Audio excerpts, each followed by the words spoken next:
Yang kedua, pada dia sebenarnya Nabi Lut dia tak larang LGBT. Hak ni kalau tuan-tuan tengok dalam Twitter sebenarnya banyak. Tuan-tuan mungkin tak ada Twitter yang senior citizen, bukan senior tau, yang dah kahwin, yang dah 40-50an. Kalau kita tengok pattern dia, yang menggunakan Twitter ni 30-an ataupun 20-an. Zaman-zaman orang guna Twitter, yang ni Twitter lah. Jadi idea macam ni cepat tersebar.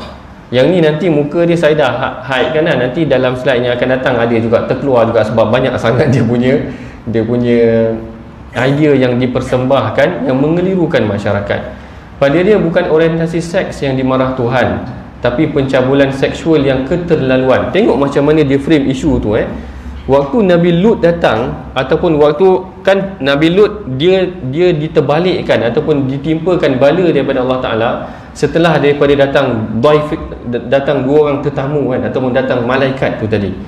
Jadi dia kata sikap kaum Nabi Lut tu yang menyerang tetamu tu yang dimarah oleh Allah Ta'ala. Dia terbalikkan. Maknanya isu tu difokuskan ke lain dah. Benda ni biasa media buat. Maknanya isu tu difokuskan ke lain. Isu sebenar dia tak nampak, dialihkan ke isu yang lain. Orang highlight isu yang lain. Dia kata Nabi Lut bukan berpesan against LGBT. Nabi Lut tak larang LGBT, tapi dia kata dia berpesan supaya jangan cabul dan rogol. Sebab isunya adalah maknanya kaum Nabi Lut tu menyerang ataupun ada cubaan untuk merogol tetamu tu tadi. Jadi dia highlight isu yang tu. Nanti tuan-tuan tengok saya akan bawa semua ayat tentang Nabi Lut. Sebenarnya tema dakwah Nabi Lut memang tentang orientasi seks. Kalau tuan-tuan tengok, setiap Nabi ni dia ada tema dakwah dia. Nabi Lut ni memang pengkhususan ayat dia kebanyakan adalah isu moral. Isu kaum dia hendak diperbaiki dari aspek moral dia tu tadi. Jadi kalau tuan-tuan perhatikan, memang tuan-tuan akan dapati saya tak faham bagaimana ada orang muda kita berfikir macam ni. Tapi bila kita siasat dan kita teliti betul-betul, idea ni sebenarnya dah diolah dah. Kalau tuan-tuan kaji, yang ni sebab bidang saya lah, dia kaji dalam bidang orientalism. Ada seorang orientalis memang tulis tentang homosexuality in Islam. Kesimpulan yang dia bawa dalam kajian dia adalah Dr. Scott Kugel. Tuan-tuan kalau nak tahu, Scott Kugel ni sebenarnya Muslim.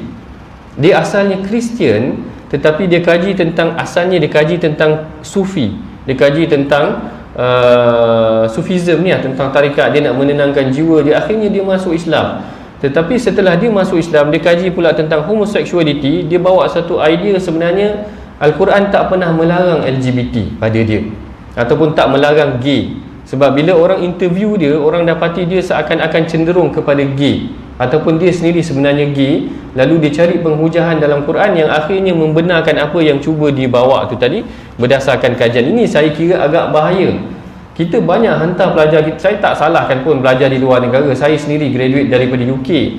Tapi bagaimana kita tapis, filter isu-isu ataupun maklumat yang sampai. Buku ni kalau kita tengok memang buku yang berbentuk Islamik lah, kan? Homosexuality in Islam. Jadi dia pun nak tahu. Jadi bila dikaji, pada pandangan dia sebenarnya Nabi Lut tak melarang. Pada pandangan dia, penafsiran yang baru yang cuba dibawa oleh Scott Kugel ni sendiri, dia kata the prophet never punish the homo. Tidak ada satu pun ayat Quran yang menunjukkan Allah Ta'ala ataupun Nabi menghukum ke atas golongan yang homoseksual ni dalam Quran. Jadi macam mana tuan-tuan? Bahkan dia bawa pula kepada penghujahan. Dia kata tiada larangan LGBT pun dalam Quran. In fact, dia kata there are no term used within the Quran which specifically refer to same-sex relation. Dia kata tidak ada satu word yang secara spesifik melarang hubungan antara same-sex ataupun hubungan antara sesama jantina ni dalam Quran. Secara spesifiknya tidak ada. Kalau macam ni kita pening tuan-tuan.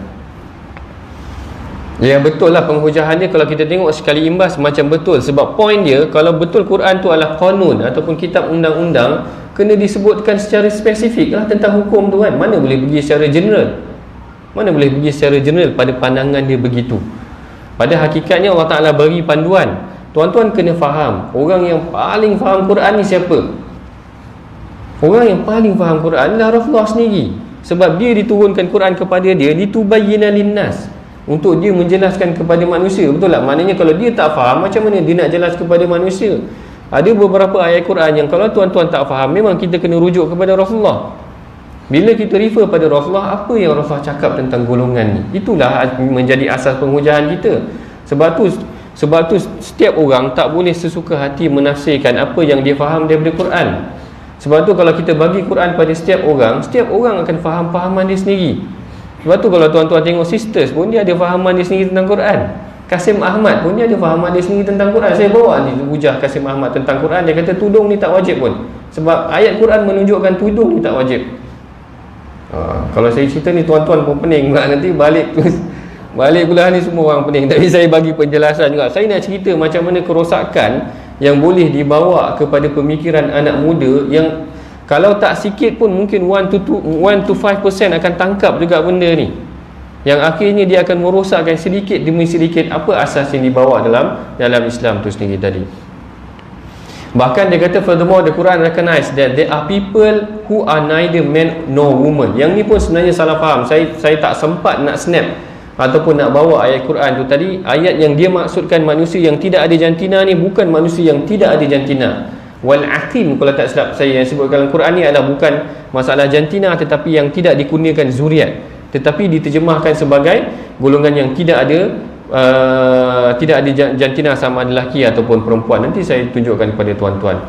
Tapi pada hakikatnya, yang secara asas ni kalau tuan-tuan nak jawab, yang pertamanya adalah berkenaan tentang bagaimana kalau ayat Quran ni tak jelas tentang sesuatu perkara. Kadang-kadang bukan semua perkara Allah Ta'ala detailkan. Mesej yang paling utama, Allah Ta'ala melarang sesuatu perbuatan, kemudian pengkhususannya akan dibawa kepada Rasulullah menjelaskan secara praktikal banyak perkara yang kalau tuan-tuan tengok Rasulullah macam mana Rasulullah deal dengan khunsa, orang yang mempunyai jantina seperti lembut ni tadi, bagaimana Rasulullah deal dengan mereka ada banyak dalam hadis.